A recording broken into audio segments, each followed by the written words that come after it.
আসসালামু আলাইকুম রহমতুল্লাহ। এমএস ওয়ার্ডের তৃতীয় ক্লাস নিয়ে ফিচ একাডেমি থেকে আমি আছি রকি।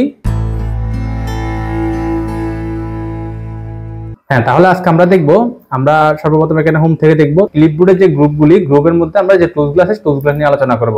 তো সর্বপ্রথম হচ্ছে কাট। কাট হচ্ছে কোন একটা জায়গায় একটা লেখাকে বা কোন একটা টাইপকে এক জায়গা থেকে এক জায়গায় স্থানান্তর করা।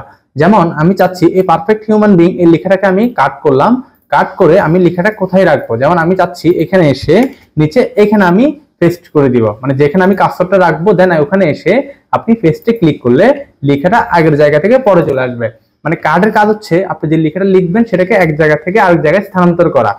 এরপর দেখেন আমাদের কপি টুলস। কপি হচ্ছে আমরা যখন একটা লেখাকে লিখি, যেমন আমি পারফেক্ট হিউম্যান বিং এই লেখাটাকে আমি এখানেও রাখতে যাচ্ছি, পরে অন্য একটা জায়গায় রাখতে যাচ্ছি। মানে কপির কাজ হচ্ছে আপনি যেখান থেকে কপি করবেন সেখানেও থাকবে, আবার যেখানে পেস্ট করবেন আপনার ওখানেও থাকবে। আমি এই লেখাটাকে সিলেক্ট করলাম, সিলেক্ট করে আমি কপিতে ক্লিক করলাম, কপিতে ক্লিক করে দেন আমি এখানে এসে এখানে আমি কার্সরটা রাখলাম। তাহলে আমি এখানে কার্সরটা রেখে পেস্টে ক্লিক করলাম, তাহলে আমরা কাট এবং কপি দেখতে পারলাম। এবার দেখেন ফরম্যাট প্রিন্টার।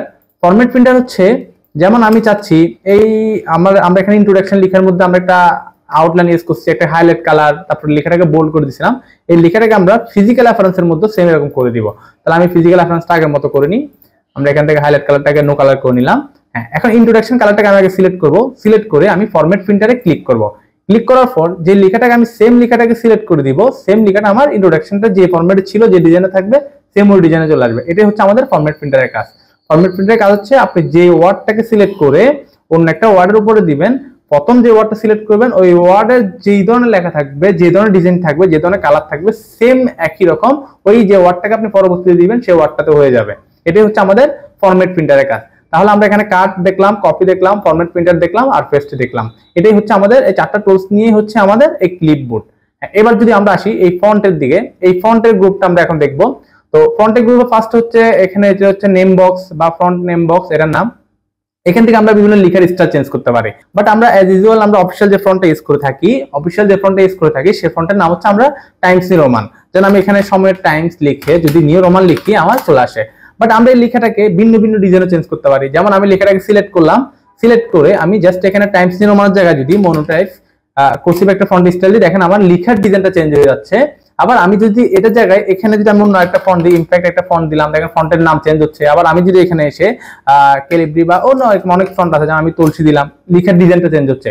এই ফন্টের ডিজাইনটা আমরা বেসিক্যালি এখান থেকে ফন্টের এখান থেকে চেঞ্জ করে থাকি। তো আমরা অফিসিয়াল যে ফন্টটা ইউজ করে থাকি সবসময় টাইমস নিউ রোমান না হয় এরিয়াল, এই দুটো ফন্ট আমরা বেশিরভাগ ইউজ করে থাকি। এরপর দেখেন এটা হচ্ছে ফন্ট সাইজ। ফন্ট সাইজ হচ্ছে আমরা যে ফন্টগুলো যে লেখাগুলো ইউজ করি লেখার সাইজটাকে ছোট বড় করার জন্য। যেমন আপনি এই পারফেক্ট হিউম্যান বিং এই লেখাটাকে আপনি বড় করতে যাচ্ছেন, তাহলে আপনি এখানে এই ফন্ট সাইজে যে সাইজটা দেওয়া আছে এখানে যদি আপনি 30 করে দেন, দেখেন লেখার সাইজ বড় হচ্ছে। আবার যদি এখানে 40 করে দেন আরো লেখার সাইজ বড় হচ্ছে, 50 করে দিলে আরো লেখার সাইজ বড় হচ্ছে। আবার আপনি একইভাবে এটাকে আবার ছোট করতে গেলেও আপনি আপনার মতো করে সাইজটা এখানে দিয়ে নিতে পারবেন। একইভাবে দেখেন এখানে কর্নারে একটা কার্সর আইকন দেওয়া আছে, এই আইকনে ক্লিক করে আপনি এখান থেকে আপনার ফন্টের সাইজগুলো ছোট বড় করে নিতে পারবেন। বাট আমরা অফিসিয়াল ক্ষেত্রে আমি রিকমেন্ড করি, অফিসিয়াল ক্ষেত্রে আপনি ইংলিশ টাইপের ক্ষেত্রে 14 ফন্টটা ইউজ করবেন, আমরা 14 ফন্টটা ইউজ করে থাকি। বাট এটা ক্ষেত্র বিশেষ, আপনার টাইপের উপর ডিপেন্ড করে আপনার লেখার সাইজ ছোট বড় হইতে পারে। এরপর দেখেন একইভাবে আমার পাশে দুটা ফন্টে দেওয়া আছে, একটা তো গ্রো ফন্ট, একটা হচ্ছে সিঙ্ক। গ্রো হচ্ছে কি বৃদ্ধি করা। যেমন আমি এই ফন্টটাকে সিলেক্ট করলাম, আমি যদি গ্রো ফন্টে ক্লিক করি দেখেন আমার লেখাটা সেম একইভাবে স্টেপ বাই স্টেপ সাইজগুলো বড় হচ্ছে। আবার যদি সিঙ্কে দিই তাহলে আমার লেখার সাইজটাকে ছোট হচ্ছে। তাহলে আমরা এখান থেকে বৃদ্ধি করতে পারি, বড় করতে পারি, আবার চাইলে এখান থেকে ছোট করতে পারি। একইভাবে আমরা এখান থেকে করে নিতে পারি। এরপর যদি আমি একটু পরে দেখি, এটা হচ্ছে সেন্স কেস। সেন্স কেসের কাজ হচ্ছে যেমন আমি একটা প্যারাগ্রাফ লিখলাম, এই প্যারাগ্রাফের লেখাগুলোর মধ্যে আমরা প্রত্যেকটা আমি কিছু কিছু ওয়ার্ডের প্রথম লেটারটা বড় হাতের দিলাম, বাকি সবগুলো ছোট হাতের। বাট আপনি লেখার পর আপনার ক্লায়েন্ট আপনাকে বললো যে ভাই আপনি আমার যাই লিখছেন সব লেখাগুলো ক্যাপিটাল লেটার হবে, কোনো স্মল লেটার হইতে পারবে না। তখন আপনি কি করবেন, আপনি কেটে আবার করবেন, এটা তো আবার সময়ের কাজ। তখন আমরা কি করবো, জাস্ট লেখাটাকে সিলেক্ট করব, সিলেক্ট করে আমরা সেন্স কেসে যাব। সেন্স কেসে যাওয়ার পর এই দেখেন এখানে আপার কেস। আপার কেস হচ্ছে সবগুলো লেটার বড় হাতের হয়ে যাবে। তাহলে আমি যদি আপার কেস দিই সবগুলা বড় হাতের হয়ে যাবে। আবার একইভাবে যদি আপনাকে বলে না আপনি বড় হাতের না সব ছোট হাতের করে দেন, মানে স্মল লেটার করে দেন, তখন আপনি এই আপার কেসের জায়গায় লোয়ার কেস করে দিবেন। যখন লোয়ার কেস করবেন সবগুলো লেখা সবগুলো টাইপ আপনার স্মল লেটার হয়ে যাবে, আর যদি আপার কেস করেন তাহলে বড় হাতের হয়ে যাবে। এরপর দেখেন capital H each word. Capital each ওয়ার্ডের কাজ হচ্ছে প্রত্যেকটা ওয়ার্ডে শুধুমাত্র প্রথম লেটারটা বড় হাতের হবে, বাকি সবগুলো লেটার ছোট হাতের হবে। যেমন দেখেন আমি প্যারাগ্রাফটাকে সিলেক্ট করলাম, সিলেক্ট করে আমি যদি ক্যাপিটাল এইচ ইচ ওয়ার্ডে যাই, তাহলে আমার প্রত্যেকটা ওয়ার্ডের প্রথম লেটারটা বড় হাতের, বাকি সব ছোট হাতের। যেমন ইন্ট্রোডাকশন, আইটা বড় হাতের, মোহাম্মদ, এমটা বড় হাতের, ওয়াজ, ডাব্লিউটা বড় হাতের। এবার আমার প্রত্যেকটা ওয়ার্ডের শুধুমাত্র প্রথম লেটারটা বড় হাতের থাকবে, বাকি সব ছোট হাতে থাকবে। একইভাবে যদি আমরা আবার এখানে যাই, তাহলে আমরা এখানে টগল কেস হচ্ছে প্রত্যেকটা ওয়ার্ডের প্রথমটা ছোট হাতের হবে, বাকি সবগুলা বড় হাতের হবে। এটা যদি দিয়ে দেখি, তাহলে আমরা দেখেন প্রত্যেকটা ওয়ার্ডের একইভাবে এমটা ছোট হাতের, বাকি সবগুলো ওয়ার্ড বড় হাতের। বাট আমরা যে স্ট্যান্ডার্ড ফরম্যাট হচ্ছে আমরা এখানে সবসময় সেন্টেন্স কেসটা ব্যবহার করে থাকি। সেন্টেন্স কেসের মধ্যে যেমন এখানে মোহাম্মদ, এটা আমরা এমটা বড় হাতের করে নিলাম। যেগুলো আমাদের যেভাবে করা দরকার আমরা ওইভাবে করে নিতে পারবো এগুলা। তাহলে এই হচ্ছে আমাদের সেন্স কেজের কাজ। হ্যাঁ, এরপর হচ্ছে format printer. Format printer clear all formatting. এরপর হচ্ছে clear all formatting. Clear all formatting এর কাজ হচ্ছে, যেমন আপনি দেখেন ইন্ট্রোডাকশন লেখাটার মধ্যে একটা হাইলাইট কালার ইউজ করছেন, আপনি একটা আন্ডারলাইন ইউজ করছেন, লেখাটাকে বোল্ড করছেন। তো এগুলো চাচ্ছেন আপনি না, আপনি একদম যখন ওয়ার্ডটা অন করেন, ওয়ার্ডটা অন করার পর আপনার ডিফল্ট যে ধরনের ফরম্যাট থাকে, যেন আমরা একটা নতুন পেজ নিলাম, পেজের আমি কিছু লেখা লিখলাম, এই লেখাটা দেখেন যেরকম ফরম্যাটে ছিল একদম হুবহু এরকম ফরম্যাটে নিয়ে আসবে। তাহলে আমি এটাকে সিলেক্ট করলাম, সিলেক্ট করে বোল্ড করলাম, এটাকে আমি একটা হাইলাইট কালার দিলাম, এখান থেকে আমি লেখার সাইজটাকে এখানে টাইমস সমান করলাম, আমি এখানে ফন্টের সাইজ 11 জায়গায় 18 করে দিলাম। এখন দেখেন এটা যদি আমি একটা বিভিন্ন ডিজাইন ইউজ করছি এখানে, বা আমি লেখা একটা ডিজাইন চেঞ্জ করলাম প্রয়োজনে। এবার যদি আমি এখানে ক্লিয়ার অল ফরম্যাটিং করে দিই, সবগুলো ফরম্যাট আমার আবার আগের মতো, মানে ফন্টের সাইজ যেরকম ছিল ওরকমই চলে আসবে। এই হচ্ছে আমাদের অল ক্লিয়ার ফরম্যাটিং এর কাজ। এরপর হচ্ছে বোল্ড। বোল্ড হচ্ছে দেখেন আমাদের এই প্যারাগ্রাফের মধ্যে সবগুলো লেখা একই রকম, বাট আমরা এখানে ইন্ট্রোডাকশন লেখাটা একটু গাঢ় করে দিয়েছিলাম, তারপর এই পারফেক্ট হিউম্যান বিং এই লেখাটাকে আমরা বোল্ড করে দিয়েছিলাম। তাহলে বোল্ড করার জন্য আমরা যতটুকু লেখা দরকার অতটুকু লেখাকে আমরা একসাথে সিলেক্ট করব।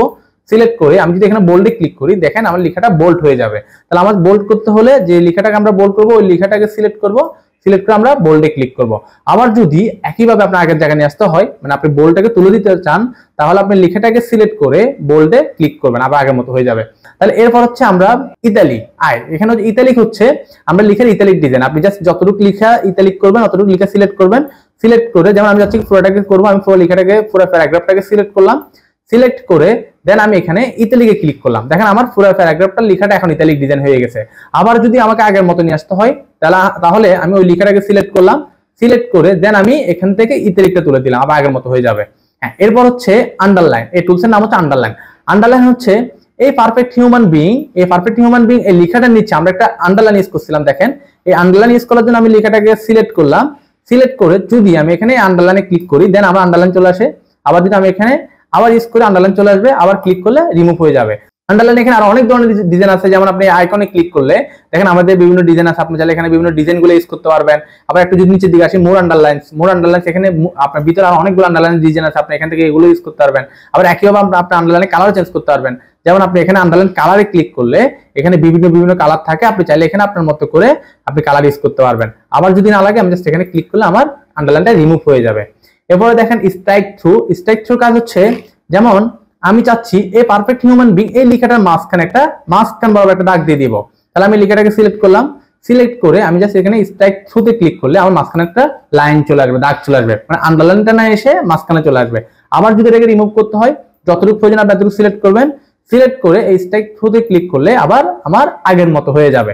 তো একইভাবে আমি যদি চাচ্ছি না পুরোটা আবার আমি রিমুভ করে দিব, তাহলে আবার আমি সিলেক্ট করলাম। সিলেক্ট করে আমি সেম একইভাবে ক্লিক করলাম, রিমুভ হয়ে যাবে। এরপর দেখেন আমাদের পরের টুলসগুলোর নাম হচ্ছে, এক হচ্ছে সাবস্ক্রিপ্ট। সাবস্ক্রিপ্ট হচ্ছে আমরা সূত্র লিখি, যেমন আমরা S2O, এই টুটাকে আমরা কোথায় দিই? নিচে। আমি টুটাকে সিলেক্ট করলাম। সিলেক্ট করে যখন আমরা সাবস্ক্রিপ্টে ক্লিক করব নিচে চলে আসবে। একইভাবে যদি আমরা লিখি 30TH, তাহলে আমরা TH টা কোথায় দিই? উপরে না? তাহলে এটাই এই TH টাকে উপরে দেওয়ার জন্য এটাকে সিলেক্ট করব, তখন আমরা সুপার স্ক্রিপ্টে দিব। দেখেন এখানে দুইটা আইকন, একটা X এর নিচে 2, একটা X এর উপরে 2, মানে এটা দিলে আপনার ভ্যালুটা নিচে চলে আসবে, এটা দিলে পাওয়ারের জায়গায় যাবে। তাহলে আমি যদি এবার সুপার স্ক্রিপ্টে ক্লিক করি, দেখেন তো উপরে চলে আসছে কিনা? উপরে চলে আসছে। তাহলে একইভাবে যদি আমি আবার এটাকে যাই লিখি, সব সুপার স্ক্রিপ্টে যাচ্ছে, বাট আমি চাচ্ছি না, আবার আমার আগে যেভাবে লিখবো আমি স্পেস দিলে চলে আসবে। যেমন আমি এখানে একটা সূত্র লিখি, a + b হোল স্কয়ার সূত্রটা লিখি, তাহলে আমি এখানে equal to a square + 2ab + b whole square. তাহলে আমি এই টুটাকে সিলেক্ট করলাম। সিলেক্ট করে জাস্ট আমি এখানে পাওয়ারেতে সুপার স্ক্রিপ্টে ক্লিক করলাম। আবার এই টুটাকে সিলেক্ট করে আমি সুপার স্ক্রিপ্টে ক্লিক করব, এটাকে সিলেক্ট করে আমি সুপার স্ক্রিপ্টে ক্লিক করব। এবার এই লেখাটাকে আমি বোল্ডটা তুলে দিব, দেন আমি ইতালিক করে দিব। দেখেন তো আমার একটা সূত্র হয়ে গেছে এখানে। তো এটাই হচ্ছে আমাদের সুপার স্ক্রিপ্টের কাজ। সাবস্ক্রিপ্টের কাজ এবং সুপার স্ক্রিপ্টের কাজ আমরা দেখলাম। এরপর হচ্ছে ট্যাক্স ইফেক্ট। ট্যাক্স ইফেক্ট হচ্ছে আমরা বিভিন্ন লেখার মধ্যে বিভিন্ন ডিজাইন ইউজ করতে পারি। যেমন আমি পারফেক্ট হিউম্যান বিং এই লেখাটার মধ্যে আমরা চাইলে ভিন্ন ডিজাইন ইউজ করতে পারতাম। তাহলে আমি লেখাটাকে সিলেক্ট করলাম। সিলেক্ট করে দেন আমরা এখানে এই ফরম্যাট প্রিন্টারে গিয়ে আমরা এখান থেকে বিভিন্ন ডিজাইন ইউজ করতে পারি। দেখেন এখানে অনেকগুলো ডিজাইন আছে, ডিজাইন ইউজ করতে পারবেন। এরপর আউটলাইন হচ্ছে আমরা চাইলে লেখার পিছনে একটা আউটলাইন ইউজ করতে পারি। আমি আউটলাইন থেকে এখানে লেখার বিভিন্ন আউটলাইন ইউজ করতে পারি, সরি এখানে আউটলাইনে গিয়ে বিভিন্ন কালার আউটলাইন ইউজ করতে পারি। তারপর শেডো হচ্ছে ছায়া, আপনি চাইলে এখান থেকে ছায়া ইউজ করতে পারেন। বিভিন্ন রিফ্লেকশন, একটা বিপরীতমুখী রিফ্লেকশন আপনি এখান থেকে শেডো নিতে পারেন। তারপর গ্লো হচ্ছে একটু ঝাপসা জাতীয় গ্লো থাকবে। তারপর নাম্বার, আপনি এখান থেকে আপনার স্টাইলগুলো ইউজ করতে পারবেন। এখানে অনেক ধরনের স্টাইল থাকবে, এগুলো আপনারা ইউজ করে দেখবেন। হ্যাঁ, এরপর হচ্ছে হাইলাইট কালার বলতে আমরা কি বুঝি, যেমন আমরা একটা বুক বা একটা ইম্পর্টেন্ট অনেকগুলো একটা ফাইলের মধ্যে ইম্পর্টেন্ট জিনিসগুলো আমরা হাইলাইট করে রাখি। যেমন আমার এই পুরো প্যারাগ্রাফটার মধ্যে আমি ইন্ট্রোডাকশন লেখাটাকে আমি হাইলাইট করে রাখছিলাম। তারপর এই ফিজিক্যাল অ্যাপিয়ারেন্স এটার মধ্যে হাইলাইট করছি, পার্সোনালিটি এটার মধ্যে আমি হাইলাইট করছি, কনক্লুশন এটার মধ্যে আমরা হাইলাইট করছি। এই হাইলাইটের কাজটা হচ্ছে এই হাইলাইটের কাজ, এই হাইলাইটের কাজ। তাহলে আমি চাচ্ছি এই পারফেক্ট হিউম্যান বিং লেখাটাকে আমরা হাইলাইট করে দিব। তো হাইলাইট করার জন্য আমরা জাস্ট এখানে এই লেখাটাকে সিলেক্ট করে এই হাইলাইট কালারে যাব। দেন আমরা এখান থেকে আমরা কালারগুলো ইউজ করতে পারি। এখানে অনেকগুলো কালার থাকে, আপনি চাইলে যে কোনো কালার ইউজ করতে পারবেন। যে কালারগুলো এখানে দেওয়া আছে আপনি এখান থেকে যে কোনো একটা কালার ইউজ করতে পারবেন। তো কালারটা ইউজ করলেন, দেন আমি এখানে এসে এখানে কালারটা ইউজ করলাম।